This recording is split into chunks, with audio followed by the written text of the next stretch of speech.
Bite Size Media presents Fiction Factory, a scripted anthology podcast. Episode 1, Landline Motel.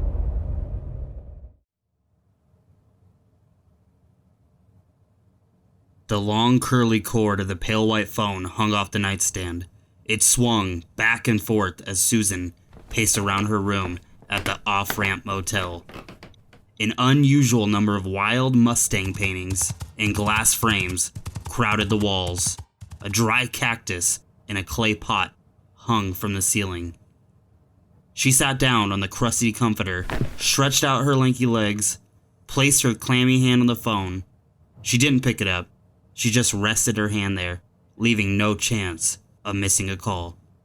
Her husband howled from across the room in a small chair that could hardly support his weight.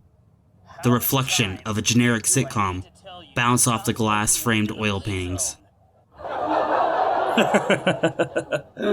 How can you even find the strength to laugh at a moment like this, Frank?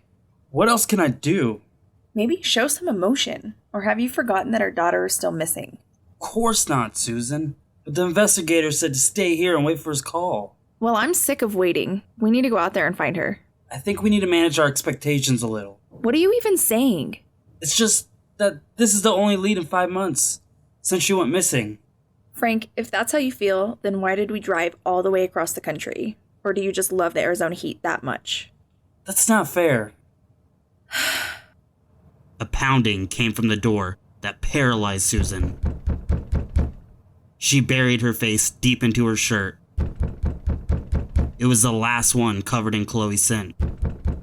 She took the smallest whiff, just enough for comfort. Maybe they'll just go away.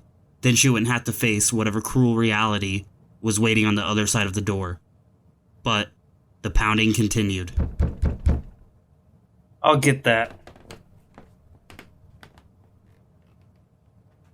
No, we don't need any right now. Come back later.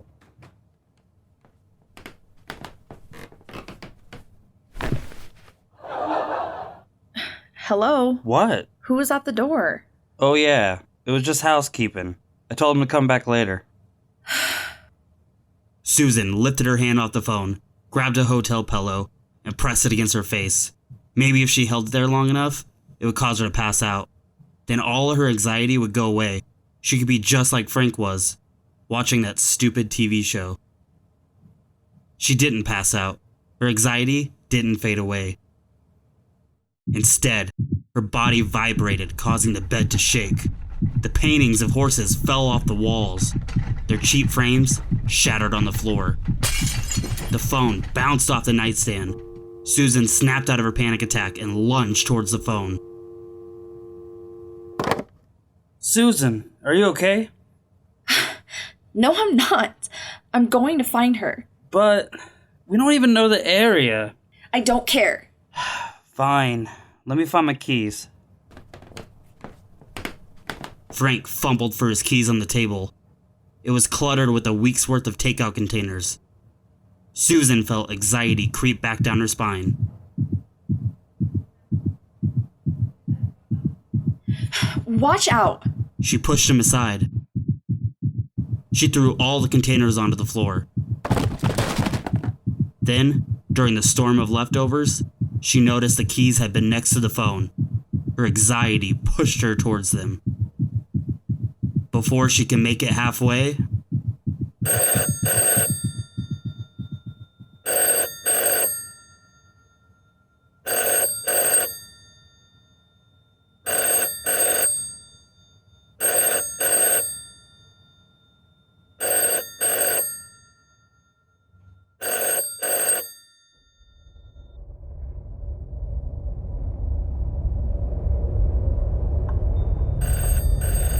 Landline Motel was written by Corey Snap, starring Diana and Corey Snap. Sound effects from zapsplat.com. This has been a Bite Size Media production.